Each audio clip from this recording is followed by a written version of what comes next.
to the newest flood of layoffs in the tech world. Meta, the parent company of Facebook, sent emails to 11,000 employees yesterday telling them they no longer have their jobs. Workers heard a personal apology from CEO Mark Zuckerberg on this video that was obtained by NBC News. I want to say, up front, that I take full responsibility for... Yeah, no shit, bro. It was your fucking dumbass decisions. It's funny because, like, in a lot of situations in a company, you can just, like, point the finger of blame at, like, many different reasons, right? Like, with Facebook and with Meta, it's, like, directly his fault. Like, Metaverse was so bad. At least he didn't actually put them in the Metaverse to fire them. You know what I mean? Can you imagine? He's like, all right, I want all 11,000 of you guys to put on your headsets right now. We're going into the Metaverse. And then he's like, you guys are fired. For this decision. Meta joins more than 30 other tech companies that have laid off employees this month alone. Carter Evans has more on the shockwaves that is hitting Silicon Valley's workforce.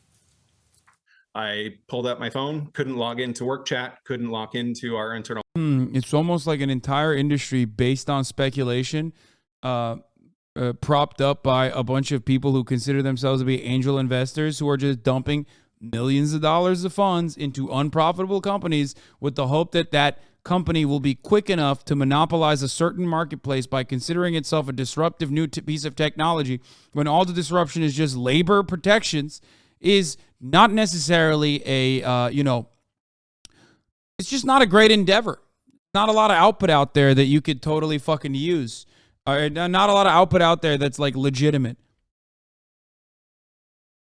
Sites. Eric Treby, stunned by an early morning email from Meta, struggled to break the surprise news to his pregnant wife. I was like looking at my phone a little bit in shock, and she was like, did you get laid off? Just 2 weeks. They work for Amazon?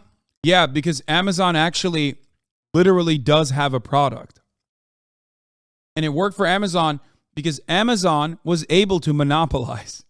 That's the difference. It's like Google's not having layoffs because they're already a monopoly. Do you get what I'm saying? That part of the component, that part of the conversation is the most important part.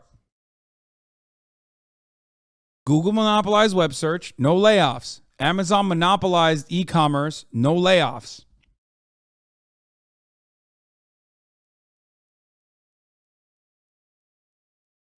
Now, tech, on the other hand, they probably will, by the way. They probably will get some layoffs, to be fair.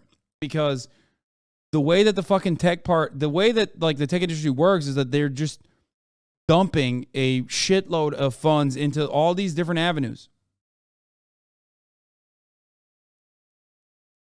Okay? Like, they engage inside of their, country-sized economies that they've built.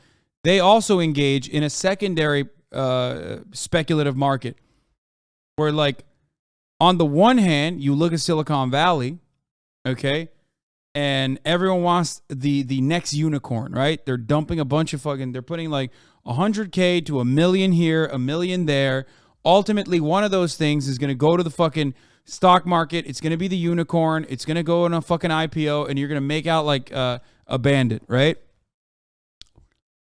That props up every other fucking company in that space, and it also greatly inflates the stock value of every single company because the entire system hinges on confidence, and the entire system hinges on speculation.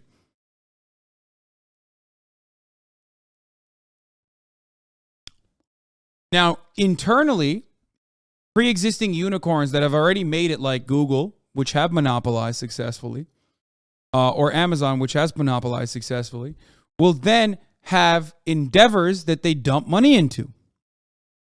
Right? They do that too.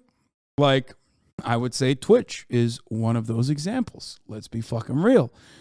Stadia is an example for Google or Alphabet, whatever you want to call it. Right?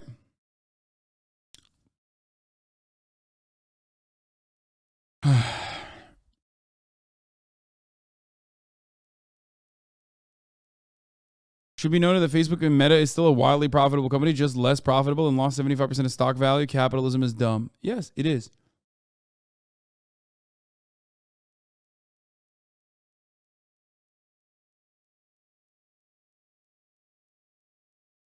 But a lot of the tech industry is, how do I describe it?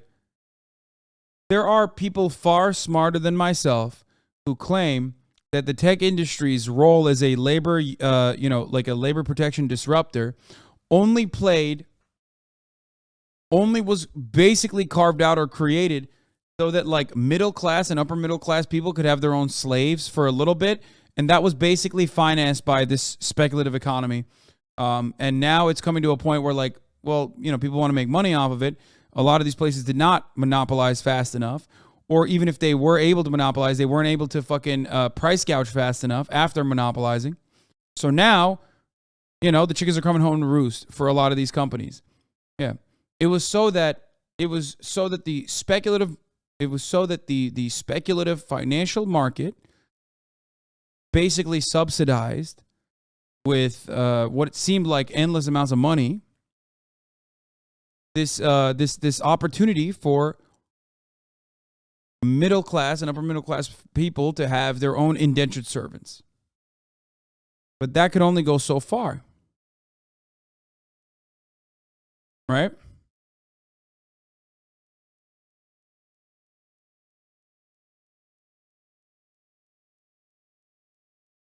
What do you mean slaves, maids and butlers? Yeah, pretty much. Personal shoppers, people who deliver every little thing that you purchase. I mean, I use it every day. Uber Eats is a perfect example of this.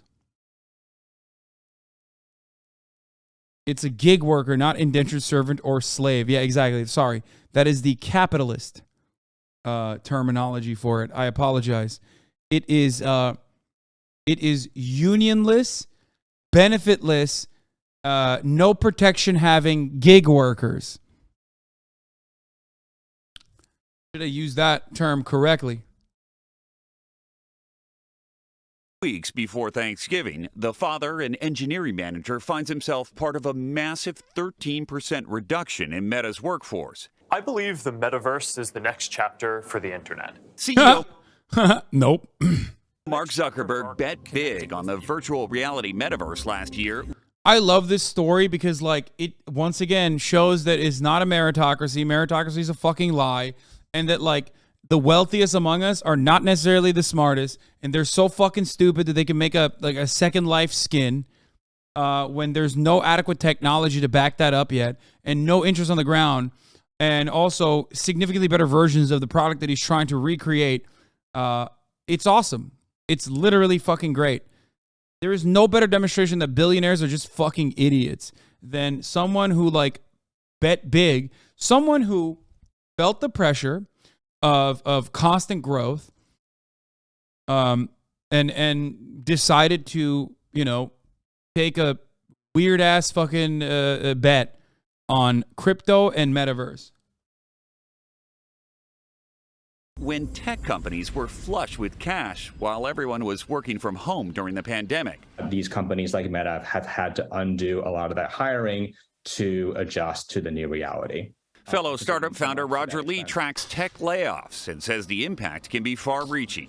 50% of the layoffs in tech in the US have come from Silicon Valley, the San Francisco Bay Area. These tech layoffs, which of course will have ripple effects for the local economies.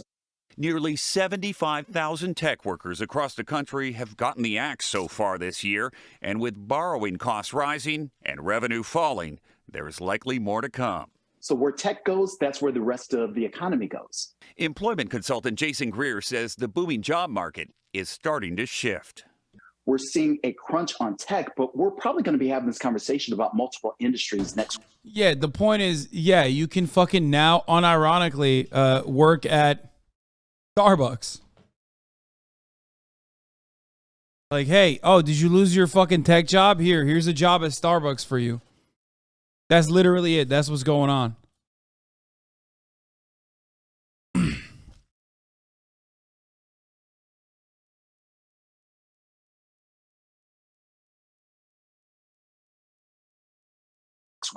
you're worried that your company is going to make job cuts, what should you be doing as an employee? You have to protect yourself. You better get your butt back in the office. Let's be real. It's remote workers that are getting laid off first and everybody else second. Eric Treby was a remote worker, and today he'll be back online looking for a new job. What's done is done. I just kind of got to That's charge crazy. forward. Got to provide for my family. For CBS Mornings, Carter Evans, Los Angeles.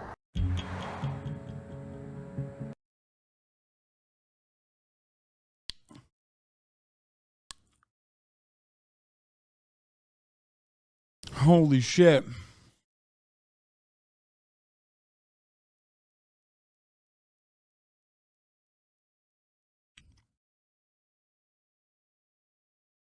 Companies fucking despise remote workers. Holy shit.